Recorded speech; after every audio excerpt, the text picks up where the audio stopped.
জিবরাইল আলাইহিস সালাম ডাক দিয়ে বললেন, আল্লাহ, ওই মুহাম্মদকে তো আমি চিনি না, ওই মুহাম্মদকে তো আমি জানি না, ওই মুহাম্মদকে আমাকে বলেন না।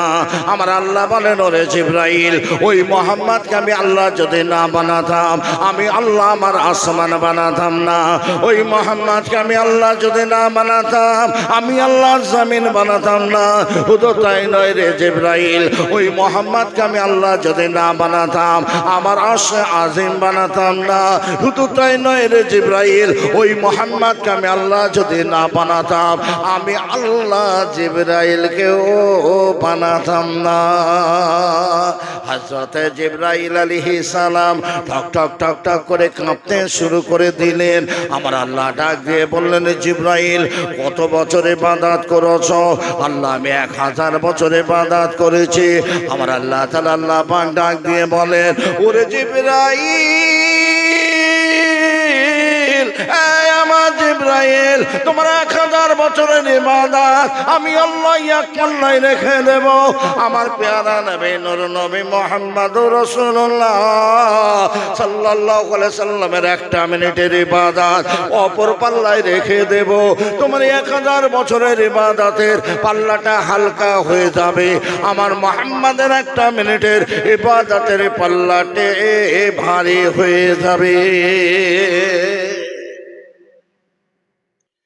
জিবরাইল আলাইহিস সালাম ঠক ঠক করে কাঁপছেন। এত বড় সম্মান, ইজ্জত, মর্যাদা তুমি মুহাম্মদকে দিয়েছো।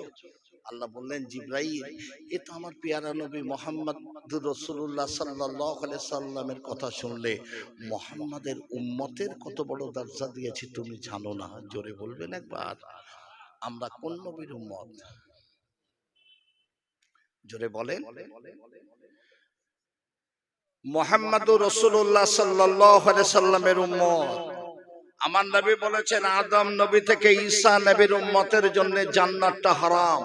আমি মুহাম্মদ, আমার উম্মতেরা যতক্ষণ না জান্নাতে প্রবেশ করবে, জোরে বলুন একবার সুবহানাল্লাহ। জি, আমার নবীর সম্মান, ইজ্জত, মর্যাদা কে দিলেন? কে দিলেন? আল্লাহ দিলেন। অসুবিধা হচ্ছে না তো? মিশরের নীল নদ আছে না নেই?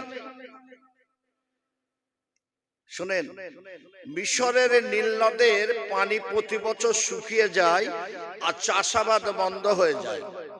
প্রচলন আছে, একটা কুমারী নারীকে সুসজ্জিত করে নীল নদের মাঝখানে নিয়ে বলি দিতে হবে, তবে পানি প্রবাহিত হইবে, তাহলে পানি প্রবাহিত হইবে না। কিন্তু মিশরের প্রেসিডেন্ট হলেন মুসলমান, নাম ওমর ইবনুল আস রাদিয়াল্লাহু তাআলা আনহু। তিনি বললেন, আল্লাহ আল্লাহ রসুল বলেনি একটা নিরীহ নারীকে হত্যা করার কথা আমার পক্ষে সম্ভব নয়। সেই সময় খলিফা ছিলেন ওমর ইবনুল খাত্তাব রাদিয়াল্লাহু তাআলা আনহু। মিশরের প্রেসিডেন্টকে চিঠি লিখলেন, ও আমিরুল মুমিনিন খলিফাতুল মুসলিমিন ওমর, আমি বর্তমান মিশরের প্রেসিডেন্ট। নীল নদের পানি শুকিয়ে গেছে, চাষাবাদ বন্ধ হয়ে গেছে। প্রচলন আছে, একটা কুমারী নারীকে সুসজ্জিত করে নীল নদের মাঝখানে বলি না দিলে পানি প্রবাহিত হয় না। এটা আল্লাহ আল্লাহ রসুল বলেনি, আমার পক্ষে সম্ভব নয়। আপনি আমাকে নির্দেশ দিন, আমি কি করতে পারি? পত্রবাহক চিঠিখানা নিয়ে টুকটুক টুকটুক করে খলিফা ওমর ইবনুল খাত্তাবের হাতে উঠিয়ে দিলেন। খলিফা ওমর ইবনুল খাত্তাব চিঠিখানা পড়লেন, একটা চিঠি লিখলেন। হযরত ওমর ডাক দিয়ে বললেন, নীল নদ, আরে নীল নদ, ওরে নীল নদ, ওরে নীল নদ, সাবধান হয়ে যা, সাবধান হয়ে যা। তুই যদি তোর ইচ্ছায় প্রবাহিত হোস, তোর পানির আমাদের কোনো প্রয়োজন নাই। তুই যদি আল্লাহর হুকুমে প্রবাহিত হোস, মুহাম্মদুর রাসূলুল্লাহ সাল্লাল্লাহু আলাইহি সাল্লামের নামের ওসিলায় প্রবাহিত হইবে। ইতি ওমর ইবনুল খাত্তাব রাদিয়াল্লাহু তাআলা আনহু বলে দিলেন, আজ থেকে বলি দেওয়া নিষেধ। বলির পরিবর্তে চিঠিখানা নীল নদের মাঝখানে মুহাম্মদ নামের ওসিলায় দাফন করে দিতে ইনশাআল্লাহ তাআলা পানি প্রবাহিত হইবে। জোরে বলুন সুবহানাল্লাহ। পত্রবাহক চিঠিখানা নিয়ে মিশরের প্রেসিডেন্ট উঠিয়ে দিয়েছেন। মিশরের প্রেসিডেন্ট চিঠিখানা পড়ে ক্যাবিনেট মন্ত্রীদের ডেকে বললেন, আজ থেকে বলি দেওয়া নিষেধ। খলিফা ওমর ইবনুল খাত্তাব জানিয়ে দিয়েছেন এই চিঠিখানা মোহাম্মদ নামের ওসিলায় নীল নদের মাঝখানে দাফন করে দিলে ইনশাআল্লাহ তাআলা পানি প্রবাহিত হইবে। হাজার হাজার মানুষ দাঁড়িয়ে বললেন, এ খলিফা ওমর ইবনুল আস, আমাদের বাপ দাদা 14 গোষ্ঠী নীল নদের পানি শুকিয়ে গেলে, চাষাবাদ বন্ধ হয়ে গেলে, একটা কুমারী নারীকে সুসজ্জিত করে বলি না দিলে পানি প্রবাহিত হয় না, সামান্য একটা কাগজকে দাফন করে দিলে পানি প্রবাহিত হইবে, আমরা বিশ্বাস করি না। কিন্তু মিশর প্রেসিডেন্ট বললেন, খলিফা ওমর ইবনুল খাত্তাব যে নির্দেশ দিয়েছেন ওই নির্দেশ মতো চিঠিখানা দাফন করে দেব। মিশরের প্রেসিডেন্ট চিঠিখানা নিয়ে ডুকটো করে নীল নদের মাঝখানে দাঁড়িয়ে গেলেন। ওরে নীল নদ, ওরে নীল নদ, ওরে নীল নদ, সাবধান হয়ে যা, সাবধান হয়ে যা। তুই যদি তোর ইচ্ছায় প্রবাহিত হোস, তোর পানির আমাদের কোনো প্রয়োজন নাই। তুই যদি আল্লাহর হুকুমে প্রবাহিত হোস, মুহাম্মদ নামের ওসিলায় প্রবাহিত হইবি। চিঠিখানা দাফন করে দেওয়া হলো। টুক করে হাজার হাজার মানুষ ওই নীল নদের পাড়ে দাঁড়িয়ে গেলেন। সকলের দৃষ্টি হলো নীল নদের মাঝখানে। কিছু সময়ের মধ্যে দেখা গেল মুহাম্মদ রাসূলুল্লাহ সাল্লাল্লাহু আলাইহি সাল্লামের নামের ওসিলায় দুরন্ত গতিতে পানি প্রবাহিত হওয়া শুরু হয়ে গেছে। এত দুরন্ত গতিতে পানি প্রবাহিত হওয়া শুরু হয়ে গেল, অন্যান্য বছরের তুলনায় 5 হাত পানি দাঁড়িয়ে গেল। আমিরুল মুমিনিন খলিফাতুল মুসলিমিন ওমর ইবনুল খাত্তাব রাদিয়াল্লাহু তাআলা আনহুর ওই চিঠিখানা আমার নবীর নামের ওসিলায় দাফন করার পর থেকে আজ পর্যন্ত কোনো দিনের জন্য ওই নীল নদের পানি আর শুকায় না। এই জিবরাইল, কত বছর ইবাদত করেছো? আল্লাহ, আমি 1000 বছর ইবাদত করেছি। আমার আল্লাহ বলে, জিবরাইল, তোমার 1000 বছরের ইবাদত আমি আল্লাহ এক পাল্লায় রেখে দেব। আমার পেয়ারা নামে নূর নবী মুহাম্মদ রাসূলুল্লাহ সাল্লাল্লাহু আলাইহি সাল্লামের উম্মতের জন্য আমি আল্লাহ বছরে একটা রাত দিয়েছি, যে রাতটার নাম হলো লাইলাতুল কদরের রাত। ওই একটা রাতের ইবাদত অপর পাল্লায় রেখে দেব। তোমার 1000 বছরের ইবাদতের পাল্লাটা হালকা হয়ে যাবে। আমার মুহাম্মাদের উম্মতের একটা রাতের ইবাদতের পাল্লাটি ভারী হয়ে যাবে।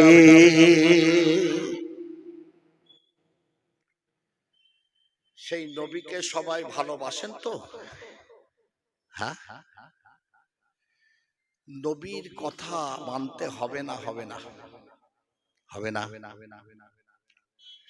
নবী বলছেন, এই আমার উম্মতেরা, তোমরা দুটো জিনিসের হেফাজত করো, আমি রাসূল তোমাদের জন্য জান্নাতের জামিনদার হয়ে যাব।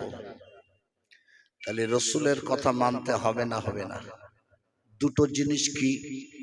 একটি হলো তোমার জিহ্বা, কুখাদ্য কুবাক্য থেকে হেফাজত করো। 2 হলো তোমাদের লজ্জা স্থানকে তোমরা হেফাজত করো। আমি রাসূল তোমাদের জন্য জান্নাতের জামিনদার হব। আমার বক্তব্য হলো, এই দুটো জিনিসের হেফাজত করা যাচ্ছে তো বাবু? একটু কথা বলেন। আজ আমি আপনাদের বোঝানোর জন্য বলবো, বিসমিল্লাহির রহমানির রহিম, ইয়া আইয়ুহাল্লাযীনা আমানু তাকুল্লাহা হাক্কা তুকাতিহি ওয়া লা তামুতুন্না ইল্লা ওয়া আনতুম মুসলিমুন। আমার আল্লাহ বলেন, ঈমানদারগণেরা, আমি আল্লাহ আমাকে ভয় করো, ভয় করার মতো করো, মুসলমান না হয়ে তোমরা মৃত্যুবরণ করো না। আল্লাহকে ভয় করেন? আল্লাহকে ভয় করেন? সত্যি করেন? মুসা নবী বলছেন, আল্লাহ তুমি ঘুমাও না? আল্লাহ বলছে, মুসা একটা কাজ করো, 2টি কাচের গ্লাসে 2 গ্লাস পানি হাতের তালুতে নিয়ে রাতের অন্ধকারে একটু দাঁড়াও। মুসা নবী দাঁড়িয়ে আছেন। মুসা নবীর ঘুম পেয়ে গেছে, জমিনে পড়ে গেছেন, কাচের গ্লাস ভেঙে চূর্ণ বিচূর্ণ। আল্লাহ বললেন, মুসা কি হলো? আল্লাহ ঘুম পেয়েছিল। আল্লাহ বললেন, মুসা, যেমন কাচের গ্লাস ভেঙে চূর্ণ বিচূর্ণ হয়ে গেল, আমি আল্লাহ যদি ঘুমাই, গোটা পৃথিবীটা ভেঙে চূর্ণ বিচূর্ণ হয়ে যাবে। জোরে বলুন না সুবহানাল্লাহ। দুনিয়ার মানুষ সূর্যের আলোতে অন্যায় করে না, রাত যত গভীর হয় অন্যায় কাজে লিপ্ত হয়ে যায়। দুনিয়ার মানুষ দেখতে পায় না, আমার আল্লাহ পায় না? পায় না? একটু কথা বলেন। আমার আল্লাহ দেখতে পায়। আজ আমি আপনাদের বোঝানোর জন্য বলবো, রাগ করবেন না, রাগ করবেন না। আখেরি জামানায় এসে গেছে বাবা। এসেছে না আসেনি? কয়েক বছর আগে আল্লাহর একটা গজব এসেছিল। গজবটার নাম কি ছিল? করোনা। এই করোনায় পিতা মারা গেছে, ছেলে বিবি ভাই বোন তার মুখ দেখেনি গো, শুধু বলেছে নিয়ে যাও, গণকবর দাও, নদীতে ভাসিয়ে দাও, চিতায় জ্বালিয়ে দাও, বলেছিল না? বলেনি। কিন্তু গজব যে আমাদের উপরে আবার আসছে এটা জানেন আপনারা? জানেন?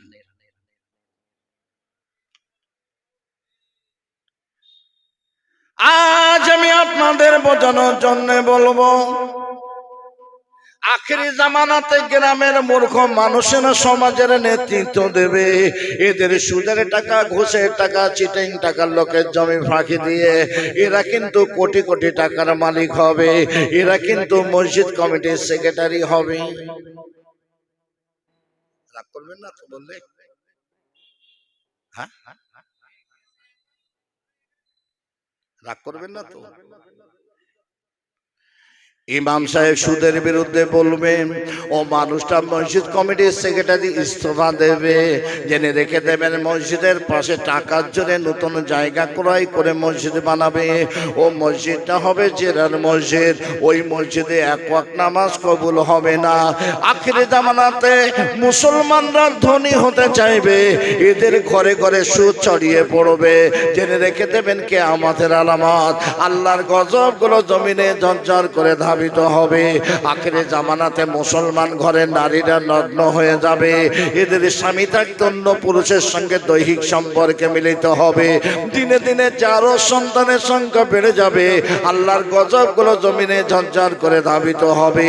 আখিরি জামানাতে গ্রামের মোড়ে মোড়ে বাজার হবে, ওই বাজারে দোকান হবে, ওই দোকানে দোকানদার থাকবে না, নারীরা নগ্ন হালাতে কেনা বেচা করবে। খরিদ্দার আকর্ষণ করার জন্য গান বাজনা টেলিভিশন লাগানো হবে।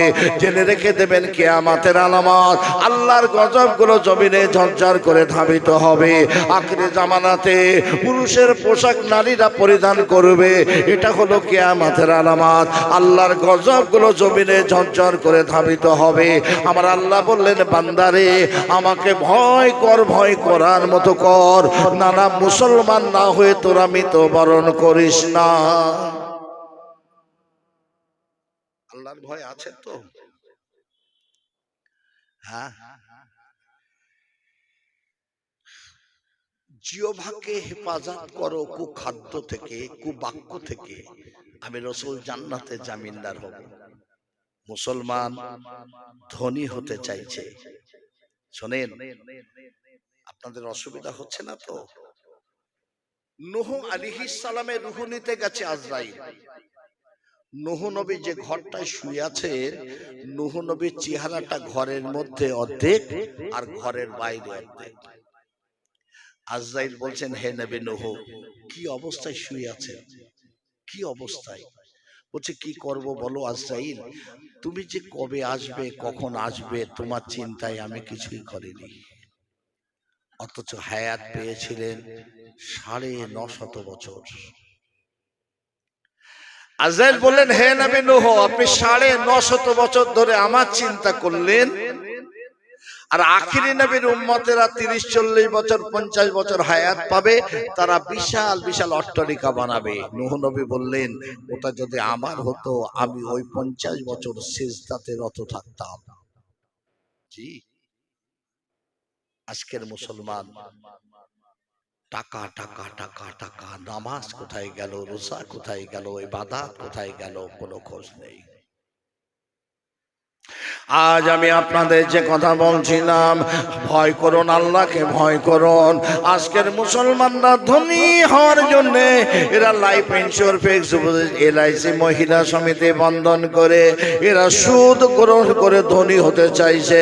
জেনে রেখে দেবেন, কিঞ্চিত পরিমাণ সুদের সঙ্গে ৩৬ বার জিনা করলে যে গুনাহ, তার থেকে বেশি গুনাহ তারা তাদের মায়ের সঙ্গে কিন্তু জিনা করছে। একটা পিরান কিনেছেন 100 টাকা, 99 টাকা হালাল টাকা আছে, 1 টাকা সুদের টাকা আছে। যেমন এক বালতি দুধে যদি 1 ফোঁটা কেরোসিন পড়ে, যেমন তাকে পান করা যাবে না, 99 টাকা হালাল, 1 টাকা সুদের টাকা পিরান পরিধান করে নামাজ পড়েছেন, ওই নামাজটা কবুল হবে না। একটা ওয়াক্তের পরিবর্তে 2,88,00,000 বছর আল্লাহ তাকে জাহান্নামে দেবে। কথা বুঝিয়েছে। অথচ মুসলমান ধনী হওয়ার জন্য ঘরে ঘরে সুদ ছড়িয়ে পড়ল। আফসোস, কিয়ামতের ময়দানে আল্লাহ 2 শ্রেণীর মানুষের সঙ্গে জিহাদ করবে, যুদ্ধ করবে। এক শ্রেণী হলো যারা আল্লাহর ওলিদের বিরুদ্ধে চরণ করবে দুনিয়ায়, আল্লাহ তাদের বিরুদ্ধে যুদ্ধ করবে। মান আদা ওলিয়াল্লি ফাকাদ আযানতু বিলহাদ। 2 নাম্বার হলো দুনিয়ায় যত সুদখোর আছে আল্লাহ তাদের বিরুদ্ধে যুদ্ধ করবে। অথচ খেতে দেওয়ার মালিককে জোরে বলেন, বিশ্বাস করেন? আল্লাহ হাজার হাজার মখলুক দুনিয়ায় পাঠিয়েছেন, একমাত্র মানুষ কর্ম করে আর বাকি মখলুক গুলোকে আমার আল্লাহ খেতে দেয়। জোরে বলুন একবার সুবহানাল্লাহ। কথা বলেন ঠিক কিনা? আজ আমি আপনাদের বোঝানোর জন্য বলবো, খেতে দেওয়ার মালিক হলো আমার আল্লাহ। আমার আল্লাহ যদি মনে করতেন পৃথিবীর দুনিয়ার বাদশা রাহমাতাল লিল আলামিনকে পৃথিবীর ধনী বানাতেন, ঠিক কিনা বলুন? ঠিক না? ঠিক না? কিন্তু আমার রাসূলের ঘরে 1 দিন 2 দিন 3 দিন করে উনুনে আগুন জ্বলে। বিসমিল্লাহির রহমানির রহিম। ওমা মিন দাব্বাতিন ফিল আরদি ইল্লা আলাল্লাহি রিজকুহা। আমার আল্লাহ বললেন জমিনে तमाम জীবের রিজক আমি আল্লাহ দেই, কিন্তু আমার রাসূলুল্লাহ অনাহারে দিন কাটিয়েছেন। আমার রাসূলুল্লাহ জিহাদের ময়দানে গেলেন, ওই জিহাদটা ছিল খন্দকের জিহাদ। হাজী আছেন এখানে কেউ? হাজী সাহেব খন্দকের জিহাদ দেখে এসেছেন? দেখেননি মনে হয়, জানেন? খন্দকের জিহাদ যেখানে হয়েছিল মক্কা জমিনে, খন্দকের জিহাদ 3000 সাহাবী খাল কাটছেন, বিশাল চওড়া করে খাল কাটছেন। 3000 সাহাবী খাল কাটতে কাটতে খালের মাঝখানে একটা বিশাল পাথর পড়েছে। 3000 সাহাবী পাথরটা ভাঙতে পারে না, ওঠাতে পারে না। এই হাদিসটা বর্ণনা করেছেন আমার নবীর সাহাবী জাবের বিন আব্দুল্লাহ। ছুটে এসেছেন, নবী গো এত বড় পাথর আমরা ওঠাতে পারি না, ভাঙতে পারি না। রাসূল বললেন জাবের চলো পাথরটা আমি উঠিয়ে দেব। জোরে বলুন একবার সুবহানাল্লাহ। আমার নবীর চেহারায় আল্লাহ কতজন পুরুষের শক্তি দিয়েছিল আপনারা জানেন? জানা আছে? আমার নবীর চেহারায় আল্লাহ 40 জন পুরুষের শক্তি দিয়েছিলেন। জোরে বলুন না সুবহানাল্লাহ। আল্লাহর নবী দিন দুনিয়ার বাদশা রাহমাতাল লিল আলামিন ওই খন্দকের খালের মাঝখানে যে বিশাল পাথরটি 2 হাত মোবারক দিয়ে উঁচু করে যখন খালের ধারে ফেলে দিলেন, আমার রাসূলুল্লাহ জমিনে পড়ে গেলেন। হযরত জাবের বিন আব্দুল্লাহ ছুটে যেয়ে আমার নবীকে ওঠানোর জন্য হাতখানা বাড়িয়ে দিলেন। আমার নবীর উদরে যে লেগে গেল। হযরত জাবের বিন আব্দুল্লাহ দেখতে পেলেন আমার নবীর উদরে 1টি 2টি 3টি পাথর বাঁধা, অর্থাৎ রাসূলুল্লাহ 3 দিন অনাহারে আছেন।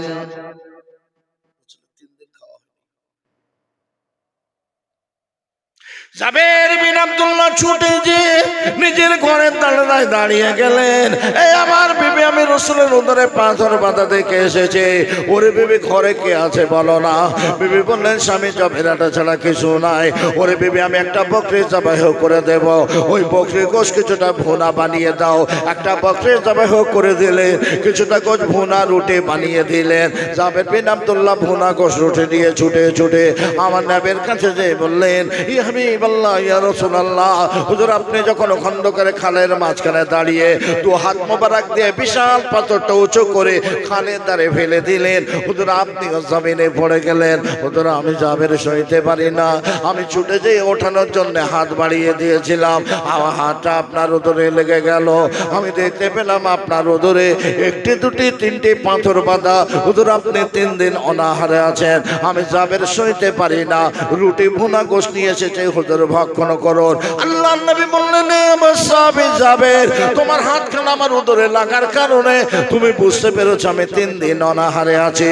আয় আমার সাহাবী জাবের, তুমি জানো না বাবা, 3000 সাহাবী খন্দকের খাল কাটতে আছে, বহু সাহাবী আমি রাসূলুল্লাহ আমার নাই উদরে পাথর বেঁধে তারা খাল কাটতে আছে। আমি মুহাম্মদুর রাসূলুল্লাহ একা যদি ভুনা গোশত রুটি ভক্ষণ করি, কিয়ামতের ময়দানে আল্লাহর দরবারে আমি মুহাম্মদ আমার মুখখানা দেখাতে পারবো না। এই সাহাবী জাবের একটা কাজ করো, এই ভুনা গোশত রুটি খাওয়ার জন্য 3000 সাহাবীকে দাওয়াত করে দাও। এতটুকু রুটি এতটুকু গোশত, রাসূল বলছেন 3000 সাহাবী দাওয়াত করো। জাবের বিন আব্দুল্লাহ বারে বারে গোশের পাত্রে রুটির পাত্রে তাকাচ্ছেন। রাসূল একটা ধমক দিয়ে বললেন, এই জাবের, কৃপণ বকিলরা জান্নাতে যাবে না, দাওয়াত করো। হযরত জাবের বিন আব্দুল্লাহ দাওয়াত করে দিলেন। আল্লাহর নবী বললেন, সাহাবে জাবের, বাবা ঢাকনা খোলো, বাবা ঢাকনা খোলো। হযরত জাবের বিন আব্দুল্লাহ ঢাকনা উঁচু করে দিলেন। আল্লাহর নবী পড়তে শুরু করে দিলেন, বিসমিল্লাহির রহমানির রহিম বলে ওই গোশের পাত্রে রুটির পাত্রে ফুঁক দিয়ে দিলেন। আল্লাহর নবী বললেন, জাবের দিতে থাকো বাবা। হযরত জাবের বিন আব্দুল্লাহ দিতে দিতে দিতে দিতে 3000 সাহাবীকে বন্টন করে দেওয়ার পর এবার গোশের রুটির পাত্রে ঢাকনা উঁচু করে দেখতে পেলেন অর্ধেক গোশত অর্ধেকের রুটি তখনও রয়ে গেছে। কে খেতে দেয়? মুসলমানের সুদ খাওয়ার দরকার আছে নাকি গো? মুর্শিদাবাদের হুমায়ুন কবির বাবরি মসজিদের ভিতরে স্থাপন করেছে, কথা ঠিক নাকি? গতকাল তার কালেকশন হয়েছে কত জানেন? 501 কোটি টাকা। 500 কোটি নয়, 501 কোটি টাকা কালেকশন বাবরি মসজিদ বানানোর জন্য। একবার সুবহানাল্লাহ বলবেন না? হ্যাঁ, দোয়ার মালিককে, দোয়ার মালিক আল্লাহ। একজন শুধু 80 কোটি টাকা দিয়েছেন। আল্লাহর উপরে তাওয়াক্কুল করতে হবে না? হবে না? কার উপরে ভরসা করবেন? কার কাছে মাথা নত করবেন? কার কাছে চাইবে? দুনিয়ার মানুষ আল্লাহকে ডাকে না গো।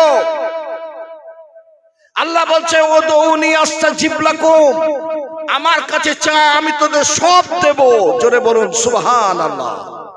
মানুষ আল্লাহ থেকে দূরে চলে যাচ্ছে, আল্লাহর রহমত দূরে চলে যাচ্ছে। জি, অনুরোধ করছি আপনাদের কাছে, আমার আল্লাহর ইবাদত করুন, ইবাদত করুন। শ্রেষ্ঠ ইবাদতের নাম কি জানেন? জানা আছে? শ্রেষ্ঠ ইবাদতের নাম হলো আকিমুস সালাত, নামাজকে কায়েম করো, নামাজকে প্রতিষ্ঠিত করো। রাসূল বলছেন, আস-সালাতু মিফতাহুল জান্নাহ, নামাজ হলো জান্নাতের চাবি। জোরে বলুন একবার সুবহানাল্লাহ। বাবু কবর দিতে যান, আপনারা যান কবর দিতে যান। ইমাম সাহেব 3টি মাটির টুকরা নিতে বলে, কোন দোয়া পড়তে বলে? মিনহা খালাকনাকুম শব্দের অর্থ কি জানেন? এই মাটি দিয়ে তোমাকে সৃষ্টি করা হয়েছিল। মিনহা খালাকনাকুম অফিহা নুইদুকুম, মাটিতে তোমাকে রেখে গেলাম। অমিনহা নুখরিজুকুম তারাতান উখরা, এই মাটি থেকে তোমাকে ওঠানো হবে কিয়ামতের ময়দানে, ময়দানে মাহশরে। আমরা বলি না? বলি না? বলি। তাহলে আমাদের মৃত্যুর পর কোথায় শুয়ে দেওয়া হবে? মাটিতে। ভালো করে শোনেন। আমার নবীর সাহাবী খলিফা হযরত ওমর বসে আছেন। একজন বৃদ্ধা রমণী লাঠি টুকটুক করতে করতে এসে বললেন, হে খলিফা ওমর, আমি তেল ক্রয় করে নিয়ে বাড়ি ফিরছিলাম, একটা মরুঝড় এসে গেল, আমার হাত থেকে তেলের পাত্র জমিনে পড়ে গেছে, জমিন তেলগুলো শুষে নিল। আমার পয়সা নেই পুনরায় তেল ক্রয় করার, ওই জমিনকে বলুন আমার তেলটা ফিরিয়ে দিতে। সুবহানাল্লাহ বলবেন না? এই যে তেল জমিনে পড়ে গেছে, ওই তেল ওঠানো সম্ভব নাকি? ওমর বললেন, মা তেলটা কোথায় পড়ে গেছে আমাকে একটু নিয়ে যাবেন? বৃদ্ধ আম্মাজি খলিফা ওমর ইবনুল খাত্তাবকে দিয়ে গেলেন। টুকটুক টুকটুক করে এই স্থানে মরুঝড় এসেছিল, আমার হাত থেকে তেলের পাত্র জমিনে পড়ে গেছে, জমিন তেলটা শুষে নিয়েছে। হযরত ওমর ডাক দিয়ে বললেন, জমিন, এই জমিন, আমি অন্য কেউ আসি নাই রে জমিন, আমি খলিফা ওমর এসেছি রে জমিন। এই বুড়িমার তেলটাকে ফিরিয়ে দে, এই বুড়িমার তেলটাকে যদি না ফিরিয়ে দিস, আমি ওমর ইবনুল খাত্তাব তোর মাঝে একটা বেনামাজিকে দাফন করে দেব। জমিনের জবানটা খুলে গেল, ও খলিফা ওমর ইবনুল খাত্তাব, আমার মাঝে, আমি জমিন, আমার মাঝে কোনো বেনামাজিকে দাফন করে দেবেন না, আমি জমিন কোনো বেনামাজিকে বহন করতে পারবো না। ও খলিফা ওমর ইবনুল খাত্তাব, আমি জমিন ওই বুড়িমার তেলটা ফিরত দিতে রাজি আছি। জমিন বেনামাজিকে নেবে না। আজকের মুসলমান বেনামাজি হয়ে গেল। হ্যাঁ, কিয়ামতের ময়দানে একটা দিন হবে 50,000 বছর। আপনাদের অসুবিধা হচ্ছে না তো?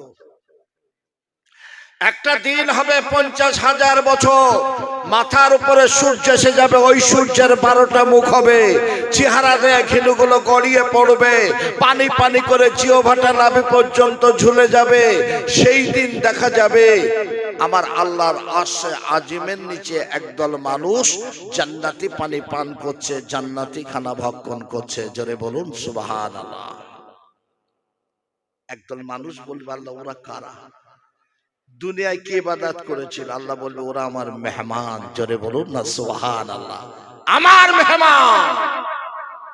দুনিয়ার জমিনে ওদের সম্মুখে বৈশাখ মাসে রোদ্দুরে পানি ছিল, ওরা আমাকে দেখেনি, আমার জান্নাত দেখেনি, জাহান্নামা দেখেনি, ওরা রেখেছিল রোজা, ওরা হলো রোজাদার। জোরে বলুন সুবহানাল্লাহ। ওরা আজ আমার মেহমান।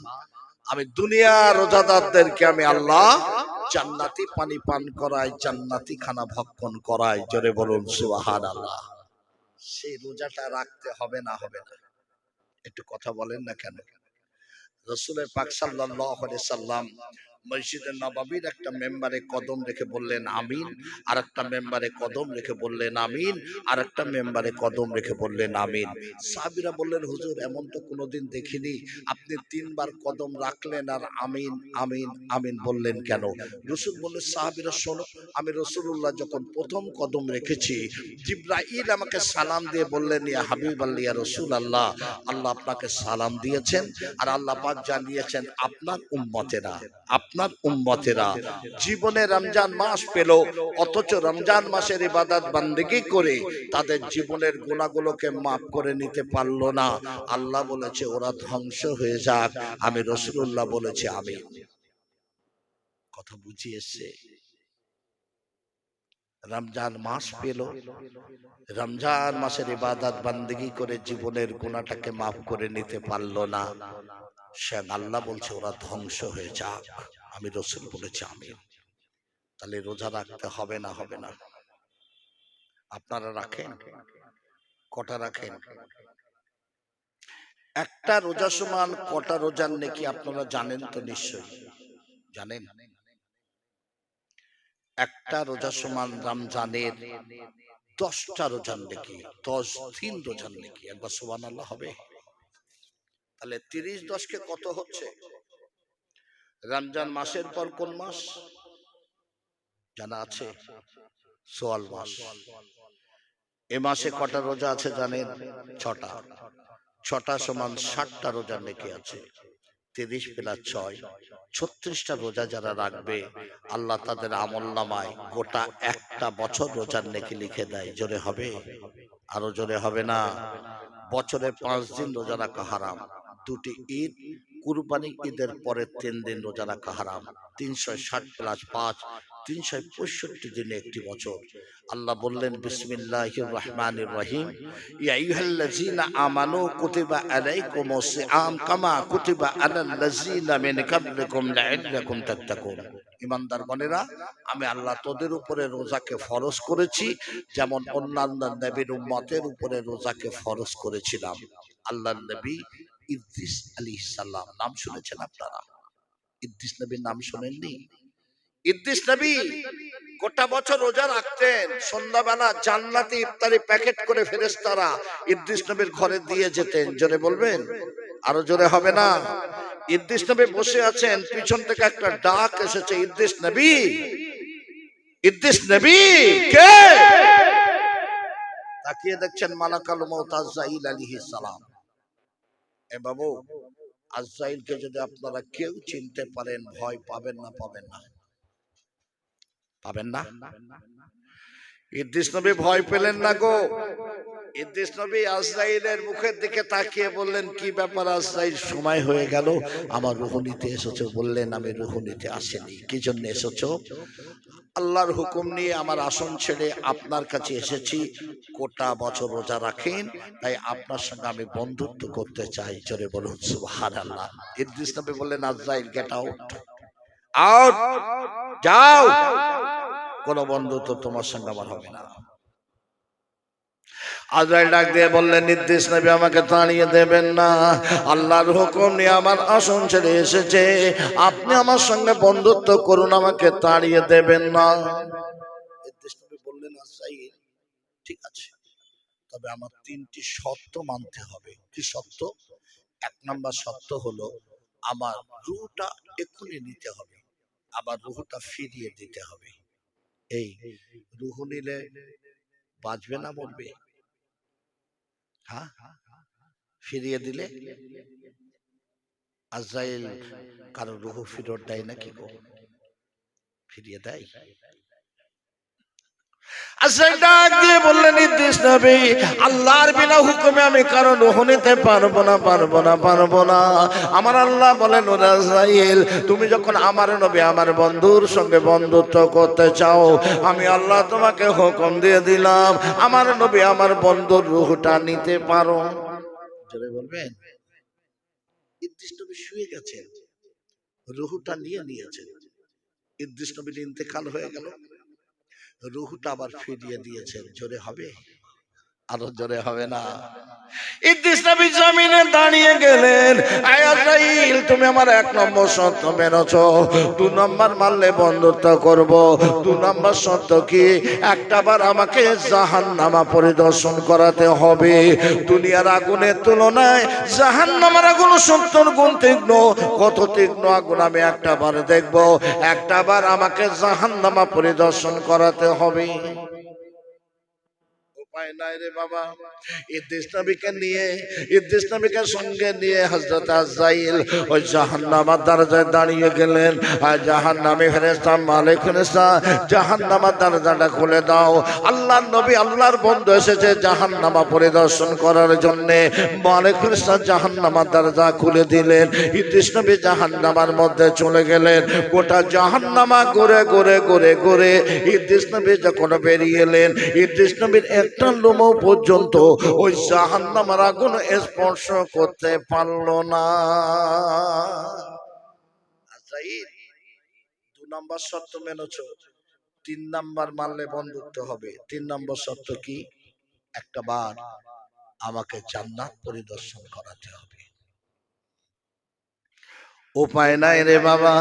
ইদ্রিস নবীকে সঙ্গে নিয়ে আজরাইল আলাইহিস সালাম ওই জান্নাতের দরজায় যে দাঁড়িয়ে গেলেন।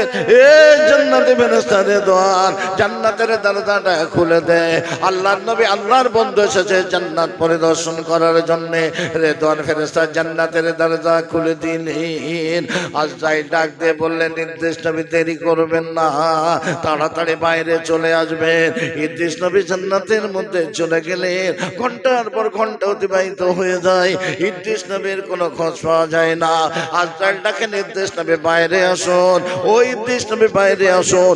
ইদ্রিস নবী ডাক দিয়ে বললেন, আজরাইল, আমার আল্লাহ বলেছেন কুল্লু নাফসিন যায়কাতুল মউত, প্রতিটা নফসের একটিবার মৃত্যুর স্বাদ গ্রহণ করতে হবে। তুমি আমার মেরেছ, আমার রূহ নিয়েছ। এই আজরাইল, আমার আল্লাহ বলেছেন জিন ইনসানকে সৃষ্টি করেছে ইবাদত করার জন্য, যে ইবাদত করবেন আল্লাহ তাকে জাহান্নামায় দেবে। আমি পাপ করেছি কি নেকি করেছি আল্লাহ জানে, তবু তুমি আমার জাহান্নামা জেল কাটিয়ে বাইরে বাহির করেছ। এই আজরাইল, আমার আল্লাহ ওয়াদা খেলাপকারী নয়। আমার আল্লাহ বলেছেন আমার রহমতের জান্নাতে যাকে একটাবার পৌঁছে দেব, ওই রহমতের জান্নাত থেকে কোনোদিন বাইরে বাহির করব না। ওরে আজরাইল, আমাকে বিরক্ত করো না।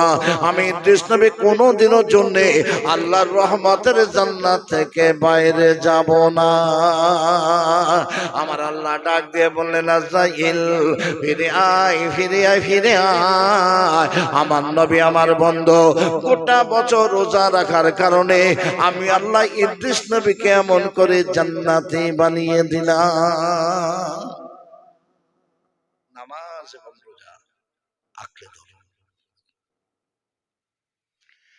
3 নাম্বার আপনাদের আমি বোঝানোর জন্য বলবো, আমার রাসূল পাক সাল্লাল্লাহু আলাইহি সাল্লাম বললেন, এই সাহাবীরা, আমি রাসূল যখন দ্বিতীয় কদম রেখেছে, জিবরাইল আমাকে সালাম দিয়ে বললেন, ইয়া হাবিবাল্লাহ, ইয়া রাসূলুল্লাহ, আল্লাহ আপনাকে সালাম দিয়েছে, আর আল্লাহ পাক জানিয়ে দিয়েছে আপনার উম্মতেরা মুহাম্মদ নাম শোনার সঙ্গে সঙ্গে যেন সাল্লাল্লাহু আলাইহি সাল্লাম বলবে না আল্লাহ বলেছে ওরা ধ্বংস হয়ে যাক।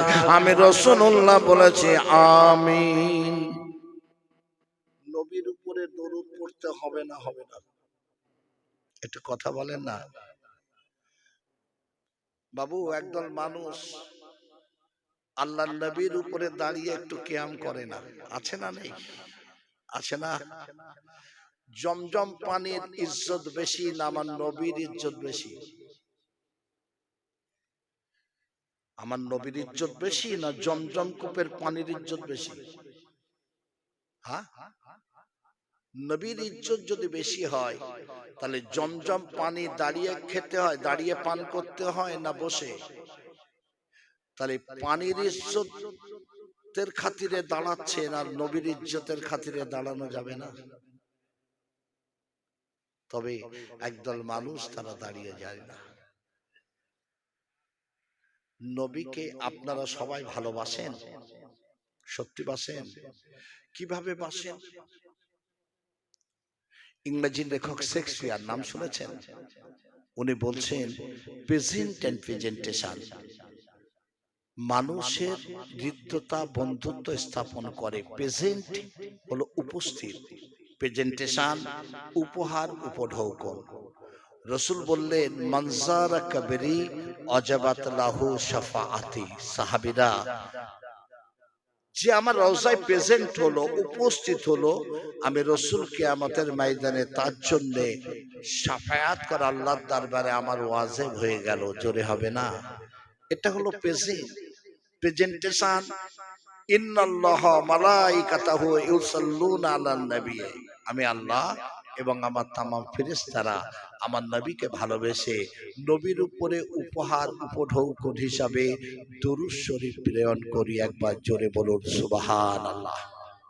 বাবু, অনুরোধ করে যাচ্ছি, মনে রাখবেন, নবীকে ভালো না বাসতে পারলে সে মুমিন হতে পারবে না। লা ইউমিনু আহাদুকুম হাত্তা আকুনা হাব্বা ইলাইহি মিন ওয়ালিদিহি ওয়ালাদিহি ওয়ান নাস আজমাইন। রাসূল বললেন তোমাদের পিতা মাতা বিবি বাচ্চা সম্পদ সম্পত্তি এমনকি আমি রাসূল আমাকে ভালো না বাসতে পারলে তোমরা মুমিন হতে পারবে না। তাহলে রাসূলকে ভালোবাসতে গেলে নবীর উপরে দরুদ পড়তে হবে। আব্দুর রহমান রাহমাতুল্লাহ আলাইহি আমার নবীর উপরে দিনে 6 বার দরুদ পড়তেন। আর আল্লাহ পাক আব্দুর রহমানের দরুদের ফজিলত বরকত 6 লক্ষ দরুদের নেকি আব্দুর রহমান রাহমাতুল্লাহ আমলনামায় লেখা হতো। জোরে হবে? আরো জোরে হবে না? এই আব্দুর রহমান গরিব ছিল, 4 জন সঙ্গী নিয়ে কুফা শহরের উপর দিয়ে হাঁটছেন, আমি রাসূলের রওজায় যাব। আমি নবীকে একটু সালাম দেব, নবীর রওজাটা নয়ন ভরে দেখব। যেতে যেতে যেতে যেতে রাত হয়ে গেছে। চারজন সঙ্গী আর আব্দুর রহমান একটা তাঁবু গেড়ে ঘুমিয়ে গেছেন। ওই রাতে চারজন স্বপ্ন দেখছে, তোমাদের কাফেলার মধ্যে যে আব্দুর রহমান আছে না গো, খবরদার মদিনাতে নিয়ে আসবে না। চারজন একই স্বপ্ন দেখলেন, চারজনের ঘুম ভেঙে গেছে। আব্দুর রহমানকে ডাকছে, ওঠো ওঠো ওঠো।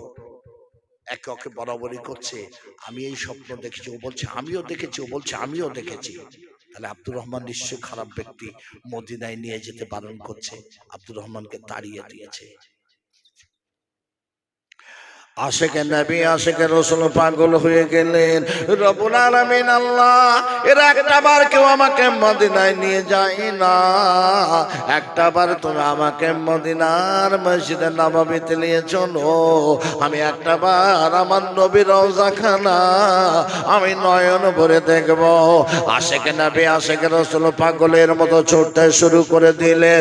রাত চলে যায়, দিন চলে যায়, রাত চলে যায়, দিন চলে যায়, খাওয়া খাওয়া নাই, ঘুম নাই।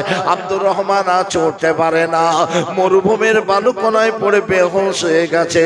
হঠাৎ করে দেখতে পেলেন মাথার কাছে কে যেন দাঁড়িয়ে আছে। অন্য কেউ নয় রে বাবা, আমার রাসূলুল্লাহ হাজির হয়ে গেলেন। এ আব্দুর রহমান, খবরদার তুমি আমার রওজায় আসবে না, আসবে না। তুমি দিনে 6 বার দরুদ পড়ো। আমি রাসূল আমাকে ভালোবেসে আল্লাহ পাক তোমার আমলনামায় 6 লক্ষ দরুদের নেকি লিখে দেয়। ওরে আব্দুর রহমান, তুমি যদি আমার রওজার ধারে আসো, আমি রাসূল রওজা থেকে উঠে তোমার সঙ্গে মুসাফা করতে হবে। আমি রাসূল যদি কবর থেকে উঠে কিয়ামত শুরু হয়ে যাবে, তুমি আমার রওজায় আসবে না। আব্দুর রহমান বললেন, ইয়া হাবিবাল্লাহ রাসূলুল্লাহ, একটাবার অনুমতি দেন, আপনার রওজার সবুজ গম্বুজটা আমি দেখতে চাই। রাসূল বললেন, আব্দুর রহমান রে, খবরদার আমার রওজার পাশে তুমি যাবে না। দূরে পাহাড়ের উপর থেকে আমার রওজাখানা দেখতে পাবে। আব্দুর রহমানের ঘুমটা ভেঙে গেল। আব্দুর রহমান ছুটতে শুরু করে দিলেন। ছুটে ছুটে ছুটে ছুটে পাহাড়ের চূড়ায় যেয়ে আমার নবীর রওজার সবুজ গম্বুজটা দেখতে পেলেন। আসসালাতু আসসালামু আলাইকা হাবিবাল্লাহ ইয়া রাসূলুল্লাহ বলে যেই না সালাম দিলেন, আমার রাসূলুল্লাহ নিজের রওজায় শুয়ে হাত মোবারক লম্বা করে আব্দুর রহমান রাহমাতুল্লাহ আলাইহির সঙ্গে মুসাফা করেছিলেন। দিনে 6 বার দরুদ পড়তেন। তাহলে নবীকে ভালোবেসে নবীর উপরে দরুদ পড়তে হবে না, হবে না? মান আহাব্বা সুন্নতি ফাকাদ আহাব্বানি ওমান আহাব্বানি কানা মাই ফিল জান্নাহ। আমি নবী বলি, আমি রাসূল বলি, যে আমার সুন্নাতটা ভালোবাসলো সে আমাকে ভালোবাসলো, যে আমাকে ভালোবাসলো আমি রাসূল তাকে সঙ্গে না নিয়ে আল্লাহর রহমতের জান্নাতে কদম দেব না।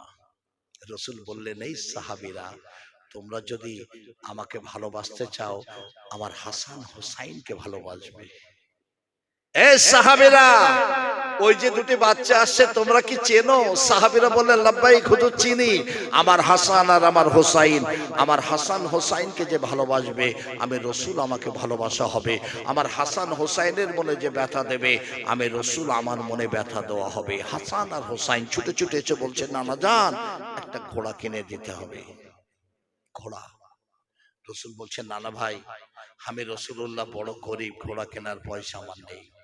নানা জান কি সুন্দর ঘোড়া, দেখেন না নানা জান, আমরা হাসান আর আমি হোসাইন দুজনে একটু টক টক টক টক করে ঘোড়া চলবো, একটু নানা জান একটা ঘোড়া কিনে দেন না। রাসূল বলছে, নানা ভাই আমার কাছে ঘোড়া কেনার পয়সা নাই। নানা ভাই হাসান, ও নানা ভাই হোসাইন, আমি রাসূলুল্লাহ যদি তোমাদের জন্য ঘোড়া হই তোমরা খুশি হবে না? জোরে বলুন একবার সুবহানাল্লাহ।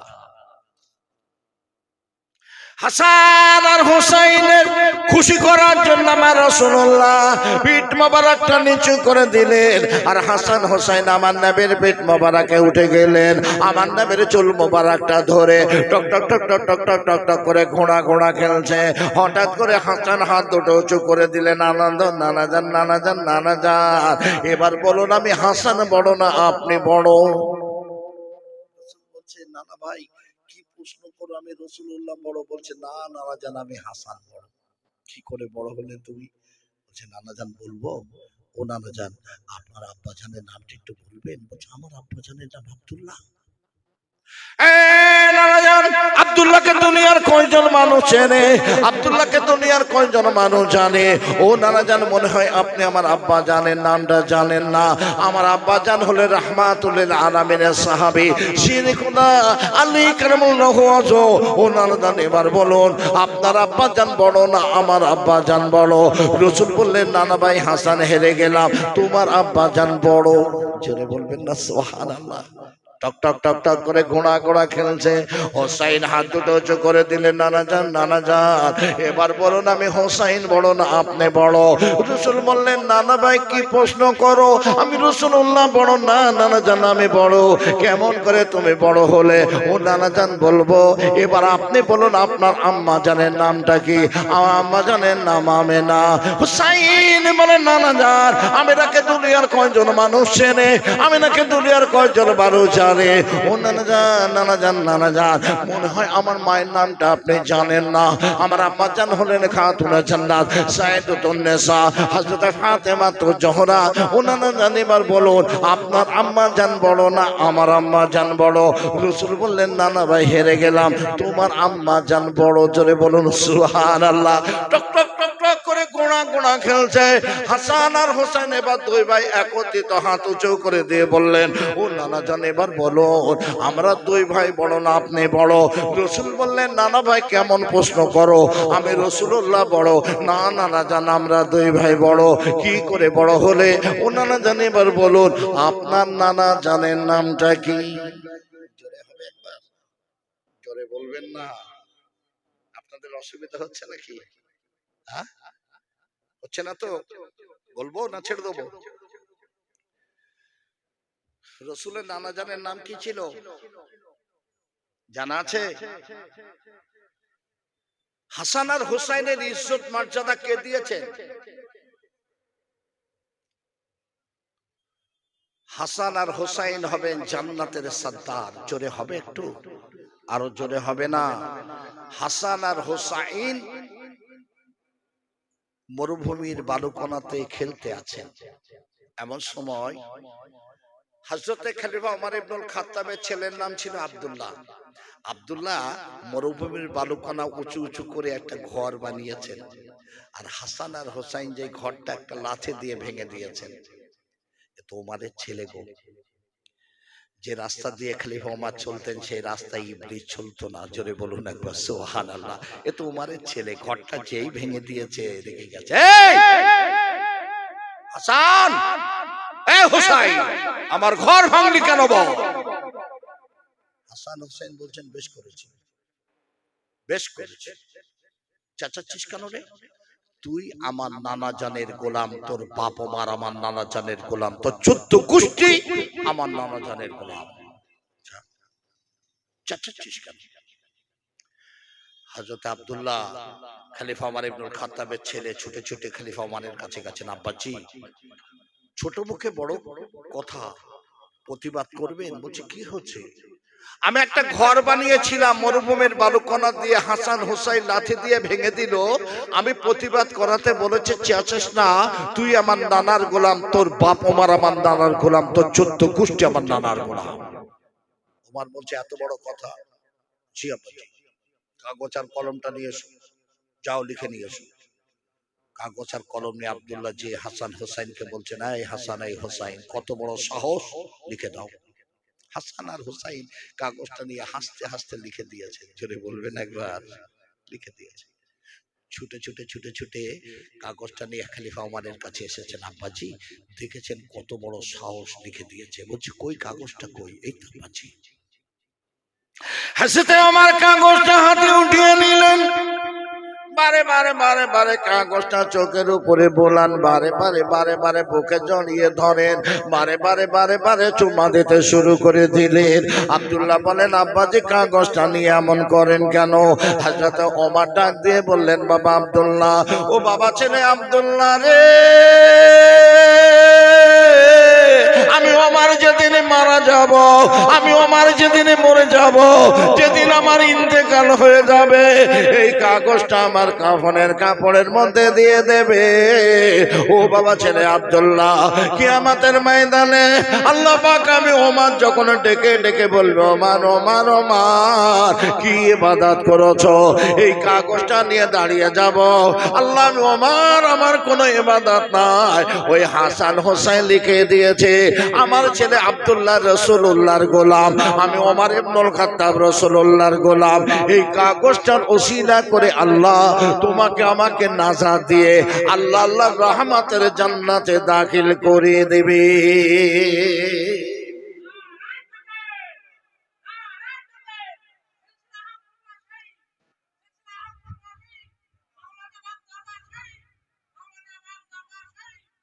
নারায়ে তাকবীর, নারায়ে তাকবীর।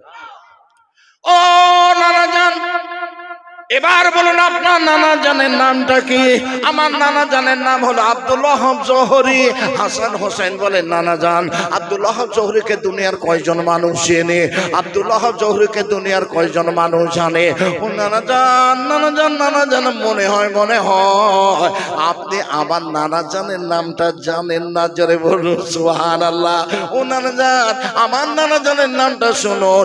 আমার নানা জান হলেন রাহমাতাল লিল আলামিন, আমার নানা জান হলেন ইমামুল মুরসালিন, আমার নানা জান হলেন শাফিউল মুজনবিন, জনাবে হযরত নবী মুহাম্মদুর রাসূলুল্লাহ সাল্লাল্লাহু আলাইহি সাল্লাম। ও নানা জান, এবার বলুন বলুন আপনার নানা জান বড় না আমার নানা জান বড়? রাসূল বললেন, নানা ভাই হেরে গেলাম, তোমার নানা জান বড়। জোরে বলুন সুবহানাল্লাহ।